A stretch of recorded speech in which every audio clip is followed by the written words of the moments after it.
Oh, welcome back to the channel. Just wanted to do a quick intro here for the following video. And it's Father's Day, so I want to wish all the fathers a wonderful Father's Day. I'm going to go to Kings Island with my kids. Even though they're all adults, they still love to ride roller coasters, and I finally got them to do it. So anyways, a quick show you what I'm doing here. As you can see, quite messy in here. I've been pretty busy.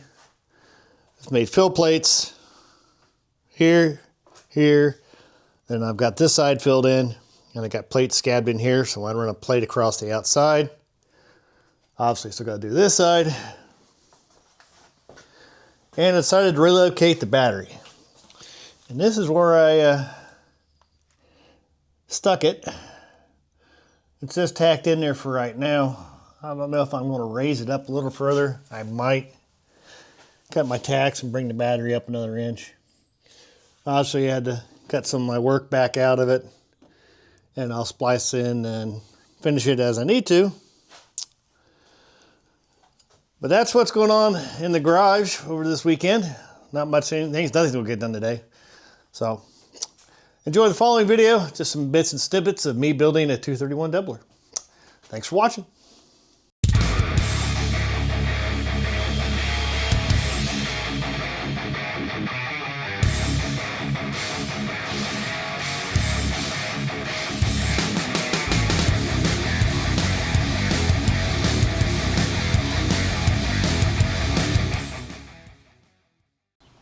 Oh, welcome back to the channel. Over here on the cool side of the house tonight because it was really hot, and my typical workbench is really warm right now, so I decided to come over here and use the alternative workbenches. So what am I up to here? Well, I bet you can guess. Yep, I decided, since I had an extra 231 laying around, that I might as well go ahead and try my hand at building a doubler. So what I've got myself here is an 8-inch diameter, 1/2-inch plate, and then for the back piece on here is a piece of 12-inch by 12-inch 1/2-inch plate, purchased off eBay. And then for the filler piece, I got this chunk right here, which I'll have to machine down because it's bigger than what I need. But I came from a scrap yard, and I forget what I paid for that. Not a whole lot, 10 or 15 bucks. Probably about 20 actually, it's aluminum. So, let's get you started here. Got myself a gasket. Got myself centered on here. Got my holes marked out from here.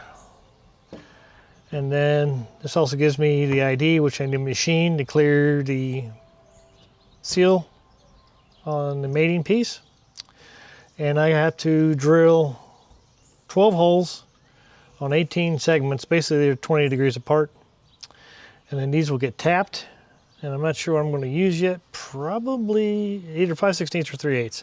I haven't decided yet. And then over here, let's get you set up again on here. What I did was take a nice square edge. I'm flush to the back here, and I'm flush with this part right here. Same thing over here. And then I'll give you my nice clean edge for me to put the filler piece into. That's where my cut line will be. From there, lay it back down here. I just clamped it down.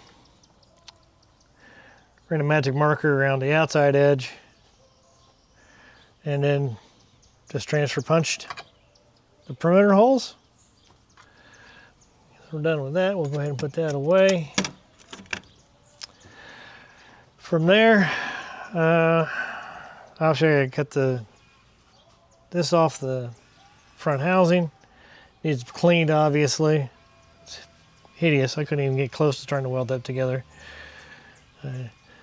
But I'm probably not going to make the adapter plate all that fancy. I'll probably go from a little less intricate. Probably make more straight lines, less zigzags. Same thing up top here. And then I got to do fill and drain holes And the biggest thing here is I gotta find center on that plate. Now I've got an idea here. Obviously, everything's reliant off this bearing. So this bearing's gotta be true to center, and it's gotta be true to this plane, which means it's true to that plane. So I'm gonna machine up either a piece of Delrin or aluminum. Haven't decided yet, see what I got available. And there, what I'm going to do is, where just be a ever so slight press fit on the idea of this bearing, and we'll seat on this bearing face. So that'll keep me true to center. I'll bore a half inch hole down the middle, and then I'll drop a transfer punch down that hole, and I'll make it long. There's only an inch or two of the transfer punch exposed, so there'll be plenty of support on center, and I'll drop a slightly smaller transfer punch in and use a soft face hammer, and so because I won't put a point onto it. Yeah, you know what I'm saying. I'll put the pointed end up in it with a soft face hammer so I don't ruin the punch. And I'll give you my mark, and then that'll get probably 18. I'll probably do all 8. Yeah, I'll do all 18 holes that match to this. I'll give you the at least should be able to clock it every 20 degrees. I don't know if it's necessary that I need to go with 36 holes. Might be overkill. I'm gonna be doing it on proto track, so once I find center, I'll just hit my diameter for the center of the holes, and from there it's just a matter of punching in the number in the proto track and just hitting go. You know, so I do have access to that. We'll have a little difficulty. I've never programmed it, so I'm studying up on how to do that. Unfortunately, my machinist co-worker fortunately passed away this week. He was 82, and I never got to learn the proto track from him, so I'll miss him. He's a good guy, had a lot of information, but we'll soldier on after anyways at the shop and here. But that's what we're going on right now. We'll pick this up tomorrow at the shop. We'll start drilling holes out on that, start cutting this plate and drilling holes out on that and getting that adapter made out. So that's where we're going with this. Yeah, I'm probably crazy. Oh, wait a minute. Let's probably go over what I'm going to do for a shaft. I'm sure you guys are quite curious. I'm going to reuse the original one. Probably not the wisest of ideas, but given this is the Beast Wars budget build, we're watching every dollar, and we're making progress here, as you can see. Start working on getting my new replacement pieces in here for the steel, or with the steel for the seal. Get back over here to the shaft. So I was going to knock the gearing off. Got lucky, this case came with a wide chain, so I'll be putting that into the original 231, which will now become the back transfer case. And yes, there's plenty of room for me to slide that back. I may have to push that piece back a little bit. We'll see. And I've got plenty of room in this shaft here that I can cut it down and redo it again. Yeah, I'm crazy. Yeah, I understand this. What I'll do here is I'll cut the two pieces where I need to. And I know the front half of this shaft is hollow, so I'll bore it out probably to just a hair under 3/4. And then where I'll cut this shaft where I need to cut it down, and I'll turn it down to exactly 3/4. At which point I'll heat this shaft up, press this back one in. I'll have the pieces chamfered, and I'll just MIG weld it together. I've seen several people back in the early days of doing these doublers, that's what they were doing. And one guy had one behind a Cummins, and it was holding up. And this is just a 4-liter. So we'll give that a try. If it breaks, it breaks. I'm not too concerned about it breaking. And maybe in the end I'll buy one of those replacement shafts that I can buy from a couple of places online. But that's where we are tonight. We'll pick this up tomorrow. We'll see you then. All right, welcome back to the channel. Here at work on break time. First break, got some work done. Let me show you what I did. I got my holes drilled for the adapter plate. Get it off there. Got this all washed up, and I got my ear cut off, which I did on a bandsaw. Just assembled everything, ran through the media blaster and the parts washer, got it all cleaned up. Here's my drawing for my adapter plate. I think we're going to go over here and start cutting this on the bandsaw. Be right back. So as you can see, I got a big old dual bandsaw here at the shop. And that's what I'm going to use to start cutting this plate out.